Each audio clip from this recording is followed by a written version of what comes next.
कोई स्टूडेंट जो कि अभी नहीं बहुत पहले से कह रहा है कि मैं यूपीएससी की तैयारी कर रहा हूँ और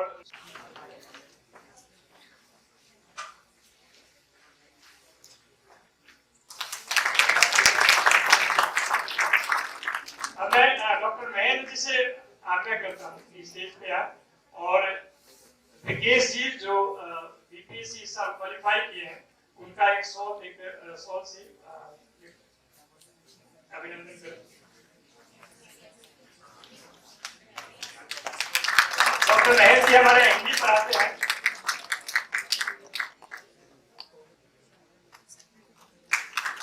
और अब मैं स्टूडेंट सेकेंड ईयर का अभय कुमार से रिक्वेस्ट करता हूँ कि आए और इनको एक प्लांट दें।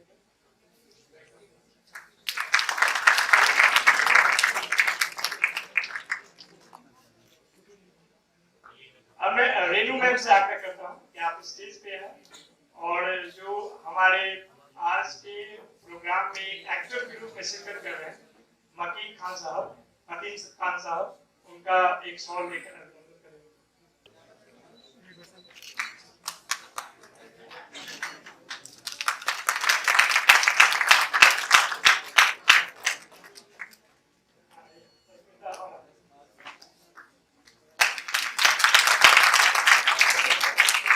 अब मैं प्रिंसिपल सर से रिक्वेस्ट करता हूँ कि आकर और अभिनंदन के दो शब्द।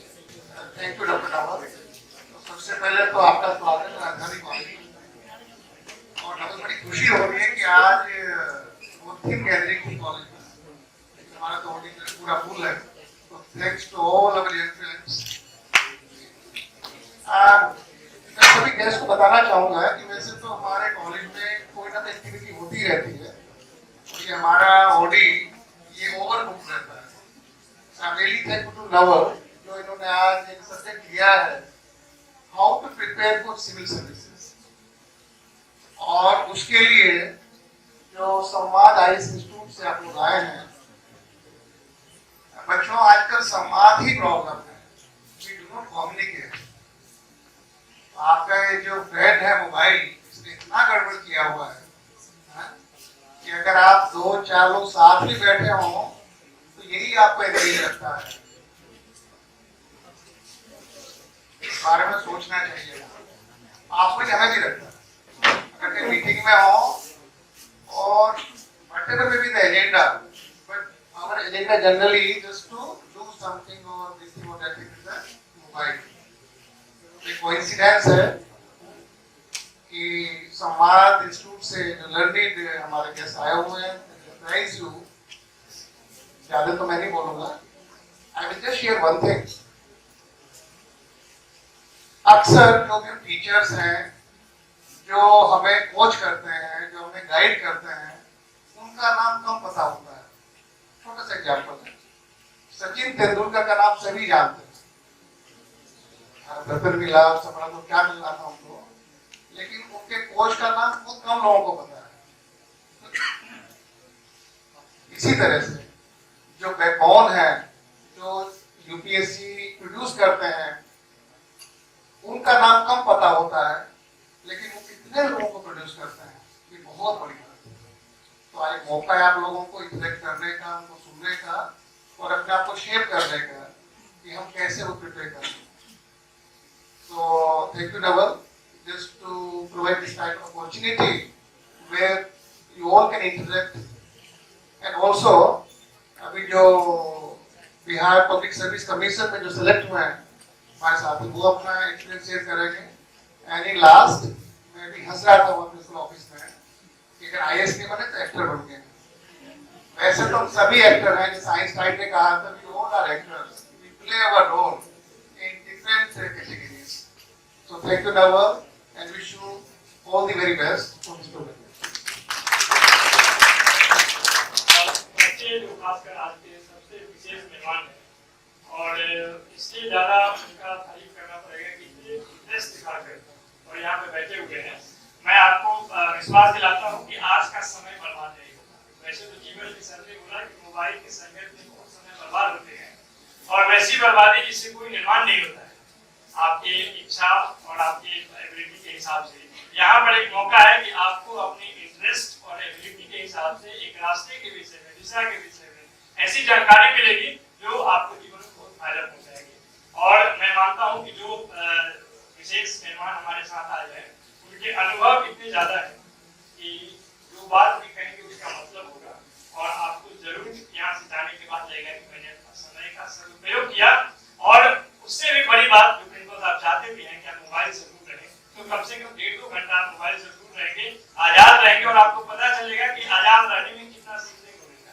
Thank you everyone. आइए इससे आगे करूंगा कि सिविल सर्विसेज की तैयारी के बिंदुओं पे जो आपके मन में डाउट होगा उस पर बात करेंगे।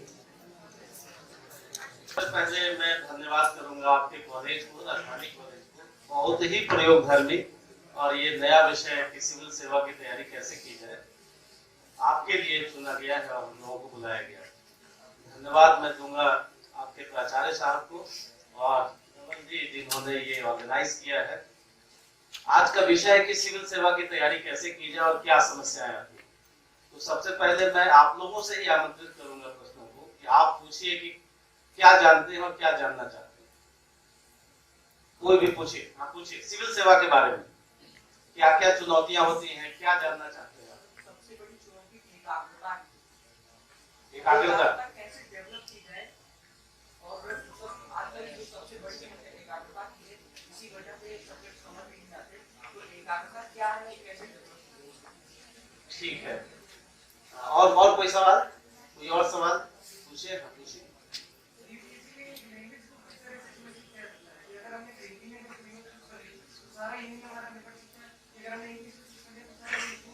ठीक है, अब दोनों सवाल का जवाब मैं दे रहा हूँ, बाद में एक एक करके आपसे लेंगे सवाल। इनका सवाल है कि हम कौन सा माध्यम लें, हिंदी माध्यम लें या अंग्रेजी माध्यम लें, और क्या एक माध्यम को लेकर के सफल हुआ जा सकता है। बिल्कुल आप एक माध्यम को लेकर के सफल हो सकते हैं। जैसे किसी ने हिंदी माध्यम का चयन किया है तो प्रीलिम्स का एग्जाम दोनों पेपर में यानी दोनों होता है। मेंस में भी आप जनरल स्टडीज जो है वो कितने मार्क्स का है, जनरल स्टडीज पता है आपको। जीएस मेंस कितने मार्क्स का है, 1000 मार्क्स का। आप सूचना जान लीजिए, पीटी का जो पेपर होता है वो ऑब्जेक्टिव होता है और 2 पेपर होता है, एक में जीएस होता है और दूसरे में सी सेट होता है। ऑब्जेक्टिव होता है, 2-2 घंटे का एग्जाम होता है। जीएस में 100 क्वेश्चन होते हैं, ऑब्जेक्टिव होते हैं, और सीसेट में कितने क्वेश्चन होते हैं, 80 क्वेश्चन होते हैं। ठीक है, और जो सीसेट का पेपर होता है वो क्वालिफाइंग नेचर का होता है, केवल 33% लाना है आपको, बहुत ही आसान है। और जीएस के पेपर में कम से कम पास करने के लिए पीटी आपको पता होगा करीब 8-9-10 लाख लोग फॉर्म भरते हैं। कितने लोग फॉर्म भरते हैं, 10 लाख के करीब।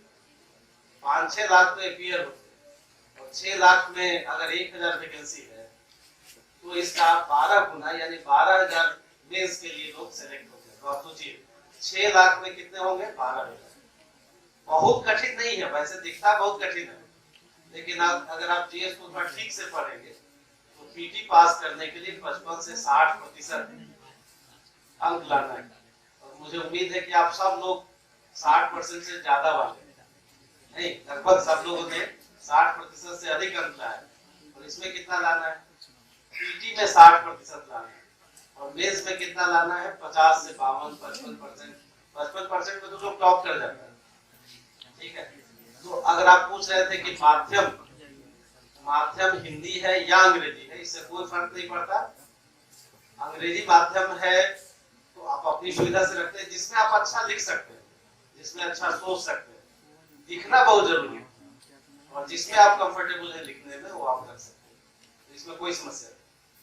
और कोई प्रश्न आप पूछ रहे थे कि एकाग्रता कैसे लाई जाए। देखिए, विषय पे जब अच्छा लगने लगेगा, मन लगने लगेगा तो खुद ही आप एकाग्र हो जाएंगे। इसका मतलब ये है कि विषय की थोड़ी सी जानकारी, आनंद आना चाहिए पढ़ने में। नहीं, पढ़ाई जो है बोझ नहीं है, बहुत जबरदस्ती बैठ करके पढ़ना ये नहीं है, आपको आनंद आना चाहिए। हर चीज में आनंद आता है, पढ़ने में भी अगर रुचि हो जाएगी आपकी, जैसे कोई आप कहानी पढ़ते हैं, कोई उपन्यास पढ़ते हैं, फिल्में देखते हैं, तो आनंद आता है या नहीं आता है। पढ़ने में भी क्या होना चाहिए, बोरियत से नहीं होना चाहिए। कुछ घंटे आपको 5-6 घंटे पढ़ना और इसके बाद आप उस सपना को देखिए कि जब पति आपके है ना, आप कहीं डीएम है, वो ज्यादा। हाँ जी, और कोई सवाल पूछिए। ठीक है, एक तो पढ़ना कितना है, लगभग 8 घंटे नियमित आप पढ़ने की आदत डालें, 8 घंटा। और 8 घंटे में लिखना कितना होगा, कम से कम 2 घंटा लिखे भी, 2-3 घंटा प्रतिदिन 1-2 आंसर लिखना है। निबंध का एक पेपर होता है 250 अंकों का, उसमें करीब 1200 शब्द लिखने होते हैं एक निबंध में। आपने अगर पेपर नहीं देखा है तो बता देते हैं। 250 अंक का पेपर होता है जिसमें 8 टॉपिक होते हैं, 2 खंड में होते हैं। एक खंड में 4 निबंध होता है, दूसरे खंड में 4 निबंध होता है। किसी भी माध्यम में लिख सकते हैं, हिंदी में या अंग्रेजी में। और एक निबंध कितना लिखना है, करीब 1200 शब्दों में लिखना है, दूसरा निबंध भी 1200 शब्दों में। और समय कितना होता है, 3 घंटे। यानी 3 घंटे में आपको 2500 शब्द लगभग लिखना है, 2400-2500, 2000 से अधिक। आधा घंटा तो सोचने का वक्त रहता है, आप सोच सकते हैं, उसकी फॉर्मेटिंग कर सकते हैं। और 2 घंटे भी अगर आप लिखते हैं, यानी एक निबंध 1 घंटा, कम से कम 15-20 मिनट सोचना, उसकी फॉर्मेटिंग करना। 4 विकल्प रहते हैं, उन 4 विकल्पों में से एक पर लिखना होता है। लेकिन अचानक आप एग्जाम हॉल में नहीं लिख सकते। आप हफ्ता में यानी सप्ताह में एक निबंध लिखने की प्रैक्टिस करें। जैसे मान लिया कि बहुत सरल सा निबंध आ गया, पर्यावरण संकट आ गया, बहुत आसान सा टॉपिक आप जानते हैं, तो वैसे आप एग्जाम हॉल में नहीं लिख सकते। तो उसके लिए करना क्या होगा आपको, कि हफ्ते में कोई एक टॉपिक उठाया, पिछले साल के टॉपिक मिलते हैं, उस पे लिखा। अब लिखे कैसे, तो स्टार्ट तो इससे कर ही सकते हैं 5 डब्ल्यू से, भाई क्या है पर्यावरण संकट, क्यों है पर्यावरण संकट, नहीं क्या प्रभाव पड़ रहा है। धीरे धीरे लिखने की आदत डालें। और अगर लिखने की आदत डालेंगे, फिर किसी का लिखा हुआ देखिए, सेलेक्टेड लोगों का, भाई जो सेलेक्ट हुए 250 में जिन्होंने 150 से अधिक अंक लाया है, इसका मतलब उनकी कॉपी अच्छी है, वो आईएएस हैं बने हुए, उनकी कॉपी उपलब्ध रहती है हमारे यहाँ, तो वो कॉपी आपको मिल जाएगी, देख सकते हैं कि कैसा लिखते हैं लोग, और उससे उदाहरण लेकर के आप लिख सकते हैं। मान लिया पर्यावरण संकट पर लिखना है, तो कोई व्यक्ति ये स्टार्ट कर सकता है कि क्या स्वच्छ जल रह जाएगा सिर्फ नारियल में, और बांस की खोल में स्वच्छ हवा। अब यहाँ से आप शुरू कर सकते हैं। धीरे धीरे आप रोज अगर लिखने की आदत डालेंगे, तो धीरे धीरे वो चीजें क्या हो जाती, ठीक हो जाती। जो मुख्य परीक्षा है उसमें आपको 3 घंटे के पेपर में लगभग 4000 शब्द लिखने होंगे। आप देखिए मेंस में जो जीएस का पेपर है, 3 घंटे में कितना लिखना है, 4000 शब्द। निबंध में कितना लिखना है, 2500 शब्द। और ऑप्शनल में कितना लिखना है, 3000 प्लस। यानी ज्यादा आपको किसमें लिखना है, जीएस में। 3 घंटे में आपकी स्पीड कितनी होनी चाहिए, 4000 शब्द आप लिख सकते हैं। 20 क्वेश्चन होते हैं मेंस में, 20 क्वेश्चन होते हैं। आपने नहीं देखा होगा, आपको यहाँ से सिलेबस मिल जाएगा, है ना, मीटिंग के बाद आपको सिलेबस मिल जाएगा। तो 20 क्वेश्चन होंगे, 20 क्वेश्चन, और टोटल वर्ड्स कितने होंगे, 4000। अगर आप कम लिखेंगे तो कम मार्क्स आएगा, क्वेश्चन छूट जाएगा। तो थोड़ी लिखने की प्रैक्टिस करनी। 4-5 घंटे पढ़ते हैं तो 2 घंटे लिखेंगे। और क्या लिखेंगे, भाई आज आपने जो पढ़ा, इतिहास में जो पढ़ा, पॉलिटिकल साइंस में जो पढ़ा, हिंदी में जो भी कुछ पढ़ा, उसको आप क्या करें, थोड़ा उसको भूलें, थोड़ा मनन करें, और आज जो पढ़ा है उसको अपनी कॉपी में लिखिए। हो सकता है अच्छा ना हो, 2 दिन के बाद फिर पढ़िए उसको। जो आपने लिखा है उसी चीज को 2 दिन के बाद पढ़िए, आपको लगेगा कि कुछ सुधार की जरूरत है, उसको सुधारिए। फिर हो सकता है उसको फेंक दीजिए, पुनः लिखिए। तो रोज कुछ ना कुछ लिखना है। लिखने से हम लोग भागते हैं, पढ़ते रहते हैं, 8 घंटा पढ़ा, ईमानदारी से पढ़ा, लेकिन लिखा ही नहीं। और नहीं लिखेंगे, लिखने से क्या होगा, एकाग्रता, जो कह रहे हैं कि भाई एकाग्रता भी आएगी, आपको उसका मैनेजमेंट भी समझ में आएगा, कहाँ कमी हुई ये समझ में आएगा, और कैसे कैसे वर्तनी की क्या गलती हुई ये समझ में आएगा, स्पेलिंग की गलती हुई, हैंड राइटिंग भी अच्छी होगी। एक बात कॉमन है कि जो सफल होते हैं लोग, उनकी हैंडराइटिंग भी सुंदर होती है। तो छोटे छोटे वर्ड, छोटे छोटे पैराग्राफ, राइटिंग पर थोड़ा ध्यान दीजिए कि सुंदर राइटिंग हो, देखने वाला क्या हो, देख करके प्रसन्न हो। और कोई सवाल, राइट,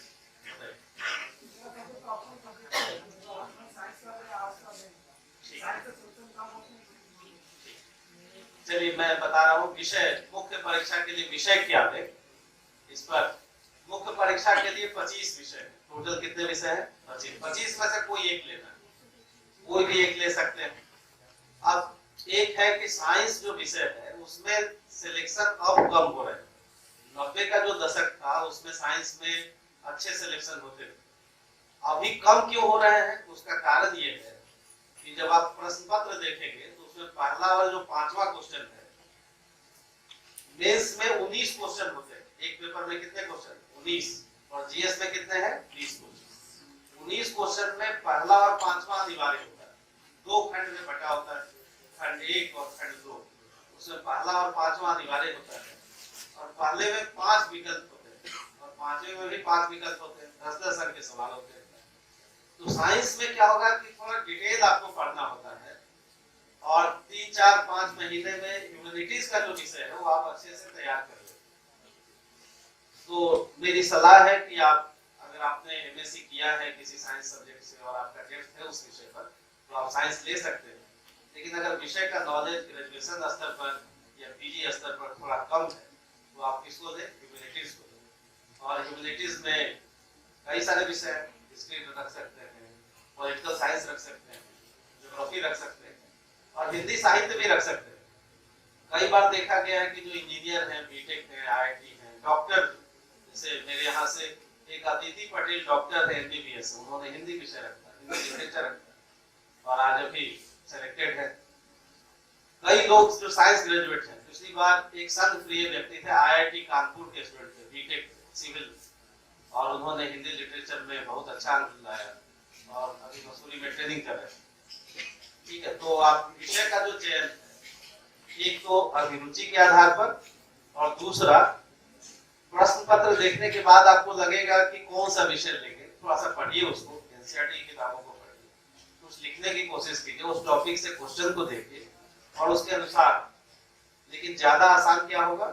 जो ह्यूमैनिटीज के विषय है वो ज्यादा आसान, जो पॉपुलर विषय, जिसमें आप हिंदी साहित्य भी रख सकते हैं, इतिहास भी रख सकते हैं, पॉलिटिकल साइंस भी रख सकते हैं। ठीक है, और कोई सवाल पूछिए।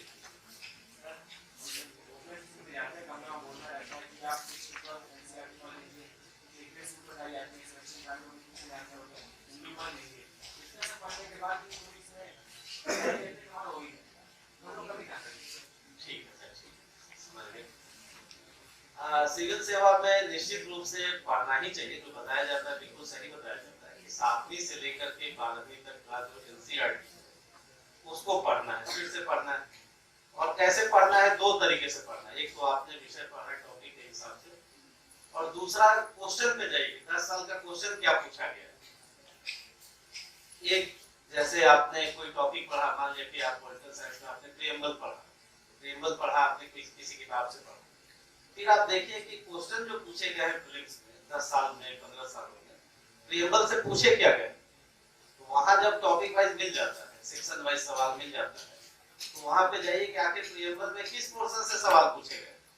तो पहले इधर से आपने पढ़ा किताब को, फिर उसके बाद एक हफ्ते के बाद आपने मूल अधिकार पढ़ लिया, आपने डीपीएसपी पढ़ लिया, और पढ़ने के बाद फिर आप देखिए कि क्वेश्चन क्या पूछे गए और क्वेश्चन कहाँ से पूछे गए, किस एंगल से पूछे गए। तो जो 4 विकल्प दिए गए, उन 4 विकल्पों में क्या क्या खामियां हैं, क्या खूबियां हैं, कौन सा एंगल है, कौन सा कंसेप्ट है, तो उसको जानने की कोशिश करना है। तो दोनों तरफ से जब पढ़ेंगे तो एक तो इंटरेस्ट भी डेवलप होगा, फिर आपको लगेगा अच्छा ये सिविल सेवा यहाँ से ये सवाल पूछती है, इस एंगल से सवाल पूछती है, तो आपको थोड़ा आनंद भी आएगा, और जब आप बना लेंगे तो आपका उत्साह भी बढ़ेगा और लगेगा कि हम तो कर सकते हैं। और करना कितना है? 60% अंक लाना है, तो आप सेफ जोन में है, 55% में भी सेफ जोन में। लेकिन जब आपने प्रीलिम्स दे तो वेट न करें कि प्रीलिम्स का रिजल्ट आएगा तब हम मेंस की तैयारी करेंगे। 1.5 साल की तैयारी है, और 1.5 साल में आप बगैर कोचिंग के भी कर सकते हैं, कोई जरूरी नहीं है कोचिंग। अगर आप क्वेश्चन रेगुलर देखते हैं, प्रतिदिन करना क्या है, आधा घंटा जो विगत 10 साल के जो क्वेश्चन पूछे गए, चाहे प्रीलिम्स के सवाल हो, निबंध के सवाल हो, जीएस मेंस के सवाल हो, आप क्वेश्चन जरूर देखिए। मुझे लगता है कि क्वेश्चन सही मार्गदर्शक है, सही शिक्षक है, वो आपको बताएगा कि हमको किस दिशा में पढ़ना है, और ये भी बताएगा कि क्या नहीं पढ़ना है। क्योंकि कई सारी भ्रांतियां हैं कि भाई सिविल सेवा के एग्जाम में बहुत सारी चीज पढ़नी होती है, तो बहुत सारी चीज नहीं पढ़नी होती है, बहुत सारी चीज छोड़नी भी होती है। ये कौन बताएगा, कौन सिखाएगा? जो 10 साल का क्वेश्चन है वो, और प्रतिदिन कुछ एक ही क्वेश्चन लिखा जो आपने पढ़ा। मान लिया प्रस्तावना पढ़ा तो उसमें क्या सवाल पूछेगा, मान लिया अगर सवाल पूछा गया कि प्रस्तावना का महत्व बताइए, तो आप उसको लिखने की कोशिश कीजिए। और कोई सवाल?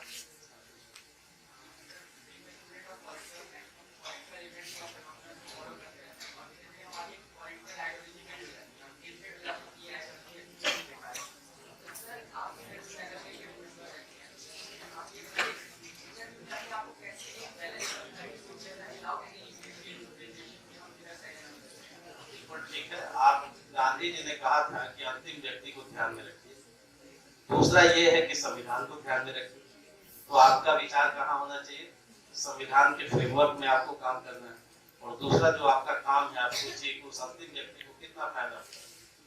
तो इसको ध्यान में रखते हुए आप किसी भी दर्शन को मानते हैं, किसी भी विचार को मानते हैं, लेकिन अंतिम व्यक्ति का ध्यान तो रखना ही। आप किसके लिए जा रहे हैं? वहां जा रहे हैं, अगर आप डीएम की कुर्सी पर हैं, किसी विचार को थोपने के लिए नहीं जा रहे, आप उस अंतिम व्यक्ति का ध्यान रखने के लिए जा रहे हैं। वही आपको मैं और संविधान के फ्रेमवर्क में आपको काम करना है। तो संविधान का दर्शन और उस अंतिम व्यक्ति का ख्याल, अगर वो जस्टिफाई करता है आपके फिलॉसफी को तो ठीक है, अगर वो नहीं करता तो ठीक है। और कोई सवाल पूछिए। सर, जितने भी कैंडिडेट होते हैं वो कहते हैं हिंदू में इम्पोर्टेंट है, लेकिन जो सर हिंदी मीडियम का है वो कैसे मतलब हिंदू को कैसे पढ़ सकता है? ठीक है, ये भ्रांति है कि हिंदू पढ़ना ही चाहिए। ये मत में होगा आप लोगों के कि भाई जो हिंदू नहीं पढ़ेगा वो पास नहीं करेगा। ऐसी बात बिल्कुल नहीं। मैं ऐसे कई सफल लोगों को जानता हूँ जिन्होंने कभी हिंदू नहीं पढ़ा और पास किए। ये कहीं नहीं लिखा है कि हिंदू पढ़ने वाला ही पास करेगा। एक न्यूज वैल्यू है, क्या पूछा गया है। वैसे हिंदू का अगर हिंदी में भी ट्रांसलेशन, हिंदी में जो शॉर्ट है उसका, यानी जो मूल्यवान जो चीजें हैं, जो जीएस के पर्पस से जो चीजें वो मिलती भी है, तो वो भी आप देख सकते हैं।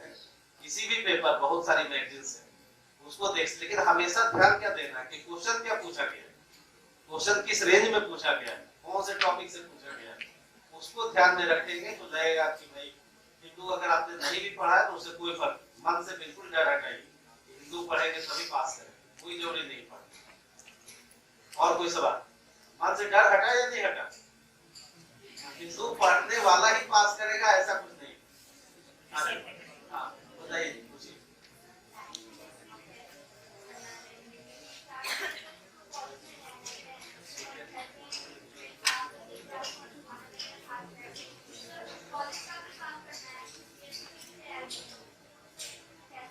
ठीक है, चलिए, पहले तो आप सौभाग्यशाली हैं कि आपके कॉलेज ने ये सेमिनार ऑर्गेनाइज किया है और अभी आप बीए में, बीए पार्ट 1 पार्ट 2 में ग्रेजुएशन में हैं और आप समझ रहे हैं, सोच रहे हैं कि सिविल सेवा की तैयारी कैसे की जाए और जागृति है, तो ये अच्छी बात है। कॉलेज इस तरह के प्रोग्राम आयोजित करता है। अब रह गया कि टाइम मैनेजमेंट कैसे करें। मान लिया कि आप 4 बजे तक कॉलेज में है, 4 बजे के बाद आप घर जाते हैं तो कम से कम आधा घंटा तो समय निकाल सकते हैं कि आखिर सिविल सेवा के एग्जाम में जो भी ऑप्शनल है, आपने मान लिया कि इतिहास या पॉलिटिकल साइंस या हिंदी कोई भी ऑप्शनल है, तो जरा देखिए कि क्वेश्चन क्या पूछा गया। और मान लिया कि हमने कोई एक विषय उठाया, मान लिया हिंदी उठाया, बहुत सरल है, 10वीं तक जो पढ़ा है उसी को फिर आगे पढ़ना है। मान लिया कबीर एक टॉपिक आपने उठाया, तो कबीर टॉपिक उठाया तो क्या पूछेंगे 10 सालों में, ऐसे मिलते हैं, है ना, हमारे संस्थान से भी मिलते हैं कि कबीर में 2007 में क्या पूछा गया, 2008 में क्या पूछा गया, 2010 में क्या, एक जगह मिल जाएगा। अब किस रेंज में पूछा गया तो अब पता चलेगा कि भाई कबीर की भक्ति से पूछ लिया गया क्या, या संत काव्य की विशेषता पूछ लिया गया क्या, कबीर की भाषा से पूछ लिया। अब आप देखेंगे तो आपको बहुत आश्चर्य लगेगा कि विगत 20 सालों में 5 ही सवाल तो पूछ रहे हैं। जब आप एक जगह लिखेंगे तो बहुत आपको आश्चर्य लगेगा कि बहुत वेरिएशन नहीं है, बहुत कठिन नहीं है। एक टॉपिक से मान लिया कोई आदिकाल टॉपिक है तो 5 सवाल बनते हैं, रामायणी टॉपिक है तो 4 सवाल बनते हैं। आश्चर्य लगा। महाभोज एक टॉपिक है मधु भंडारी का, उसमें आप देखेंगे कि 20 साल से कोर्स में लगा हुआ 3 ही सवाल पूछे जा रहे हैं, इतना आसान। ये बाहर से लगता है कठिन, से ज्यादा होती है, बल्कि हिंदी मीडियम से रेट भी कम आती है, इसका रीजन क्या है? हाँ बिल्कुल ये सत्य है कि अभी विगत 2013 से हिंदी माध्यम का रिजल्ट खराब हो रहा है। 2013 से सिविल सेवा ने पाठ्यक्रम अपना चेंज किया है, उसमें हिंदी माध्यम के रिजल्ट कम हो रहे हैं। तो उसमें दो बात है। पहली बात तो ये है कि कुछ बच्चे सीसेट वगैरह के कारण पीछे हुए, प्रीलिम्स कम पास किए, और दूसरी बात यह है कि हिंदी माध्यम के लोग थोड़ा लिखते भी कम है। किताबें के दशक में तो थे ही हिंदी माध्यम के लोग, अभी कम है। तो उसके पीछे कारण ये है कि अंग्रेजी माध्यम में जैसे मान लिया IIT का जो बच्चा है तो पहले से कुछ ठीक है, फिर उसने IIT किया, बीटेक किया, बीटेक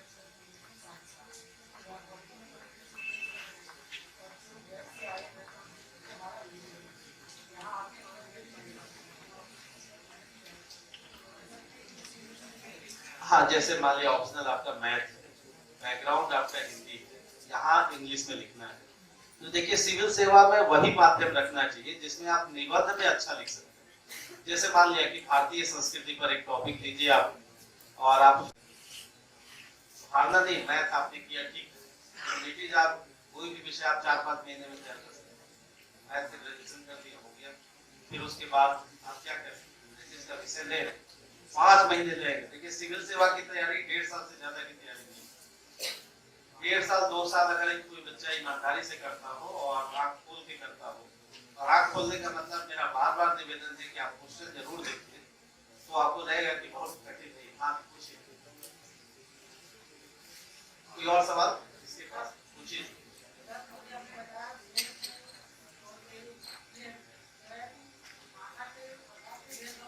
कोई भेदभाव,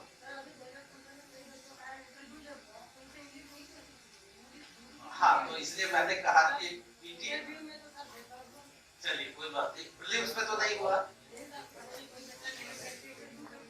हाँ तो देखिए वहाँ भेदभाव नहीं होता, एक मिनिमम जानकारी तो होनी ही चाहिए। मान लिया आप डीएम की कुर्सी पर कोई अंग्रेजी बोलता हुआ व्यक्ति आता है, तो आपको एक अनिवार्य आवश्यकता है कि आप कोई बोले तो सही नहीं, क्योंकि माध्यम क्या है, माध्यम तो अगर वो क्वेश्चन करते हैं तो आप उतना जवाब बहुत बड़ा 10-आधा घंटा तो बोलने के लिए करते नहीं।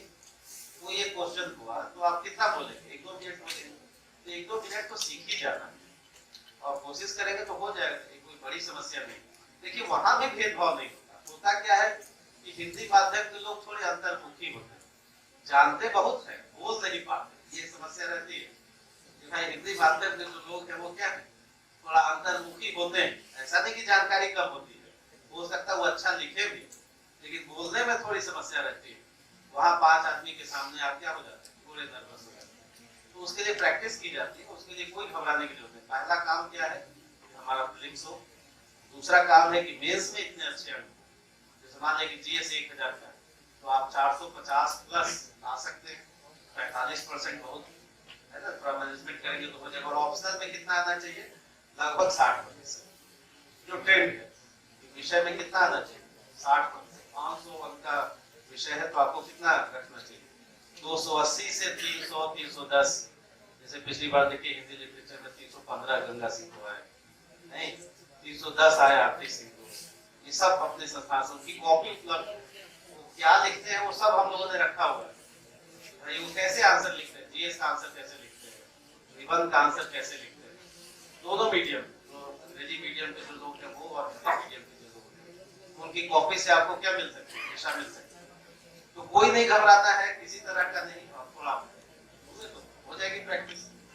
भेदभाव नहीं होता उसमें, क्योंकि हम बोल नहीं पाते तो बताइए वो कैसे अंक देंगे। आपके अंदर क्या है तो आपको बताना ही पड़ेगा। हाँ जी बताइए।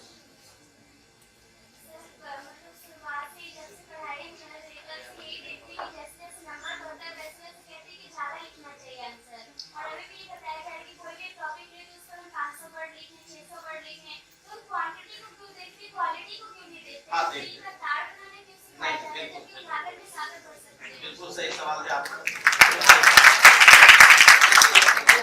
जैसे जीएस का जो सवाल है, बिल्कुल अच्छा सवाल है। जीएस का जो प्रश्न पत्र है वो 15 अंक का, तो 15 अंक में कितना लिखना है, जितना अंक हो उसमें एक जीरो बैठा दीजिए। 15 अंक का मतलब 150 प्लस 50, यानी आपको कितना शब्द लिखना है। 20 अंक का सवाल हो तो कितना लिखना है, 20 पर एक जीरो बैठाइए और 50 और जोड़ दीजिए, यानी 250 शब्दों में लिखना है। तो 500 सबको नहीं लिखना है, ये मैंने नहीं कहा, मैंने निबंध के लिए। जैसे 10 अंक का सवाल है ऑप्शनल में, तो आप कितना लिखेंगे? 150 शब्द लिखेंगे। तो 150 शब्दों में ही आपको गागर में सागर बनना। गागर में सागर का मतलब जो क्वेश्चन का डिमांड है वो सभी एंगल से फुलफिल होना चाहिए। तो हर क्वेश्चन 500 शब्द लिखने की जरूरत नहीं है। कोई निबंध का टॉपिक है वो कितना लिखना है? ये सिविल सेवा इतना अच्छा एग्जाम है कि कोई आपसे 150 शब्द में लिखवा रहा है, किसी को 250 शब्द में लिखवा रहा है, किसी को आपको 1000 शब्दों में। तो ये तो कला आनी चाहिए, है ना? चलिए और पूछिए।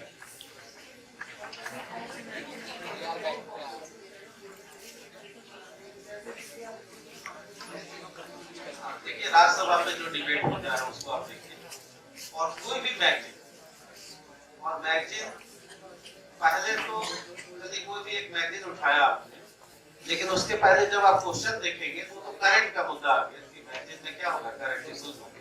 पहले तो बेसिक एनसीईआरटी की किताबें हो उसको पढ़ने जाने की जरूरत है ग्रेजुएशन के स्तर पर, ठीक है? और कोई सवाल पूछिए।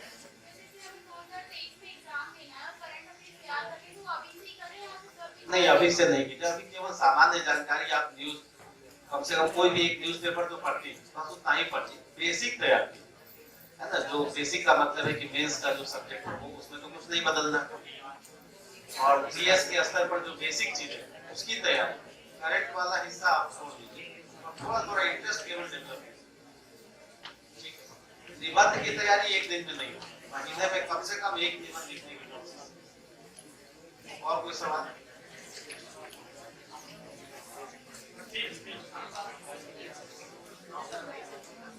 देखिए बीए को इतना सवाल था कि बीए प्रोग्राम में 2 सब्जेक्ट हैं और 2 सब्जेक्ट में हम किसका चयन करें?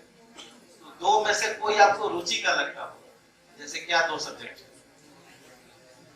पॉलिटिकल साइंस और हिस्ट्री, 2 इनके पास विषय है, तो इसमें किसी में ज्यादा रुचि होगी। अब जो रुचिकर विषय है उसमें जरा क्वेश्चन देखिए 10-12 सालों का, पॉलिटिकल साइंस का क्वेश्चन देखना है या हिस्ट्री का क्वेश्चन देखना है। अब उस क्वेश्चन को लिखने में आप किसमें ज्यादा कंफर्टेबल, किसमें ज्यादा आनंद आता है, उसको रखना है।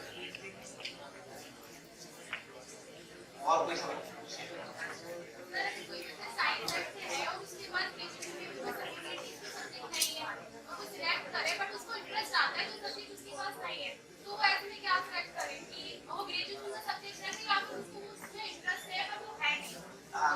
बिल्कुल सही है कि ग्रेजुएशन में साइंस विषय है, साइंस विषय थोड़ा समय ज्यादा लगता है, तो आप ग्रेजुएशन वाला तो पढ़िए ही, ग्रेजुएट होइए, और उसके साथ साथ कोई भी ह्यूमैनिटीज का विषय, हिंदी तो सबसे सरल है, कविता कहानी लिखने में किसको नहीं अच्छा लगता है?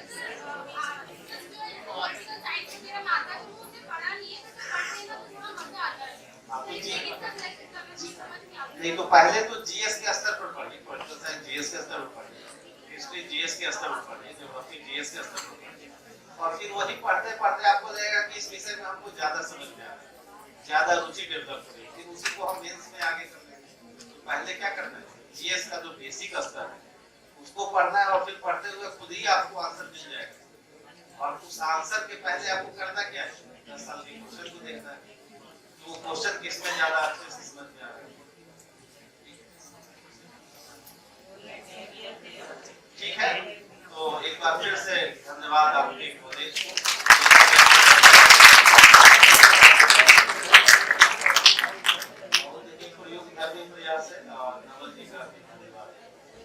और मैं एक विद्यार्थी का यहाँ पर शुक्रगुजार हूँ जो बैठे हैं, वो मात्र हमारे प्रोग्राम के लिए जरूरी नहीं है, इस देश और समाज के लिए जरूरी है कि अगर वो यहाँ से बन के जाते हैं, और राजधानी कॉलेज का नाम दिया गया। राजधानी कॉलेज हमारे लिए महत्वपूर्ण इसलिए है कि राजनीति विज्ञान में भी राज है और राजधानी में भी राज है। ये राज जो लोग एस्पिरेंट हैं यूपीएससी के, उनके लिए एक छोटा सा सलाह विषय वस्तु है जिसमें यहाँ पर सिलेबस रखा हुआ है, तो जो लोग चाहे ले सकते हैं। और आप इस प्रोग्राम का अंत करते हैं।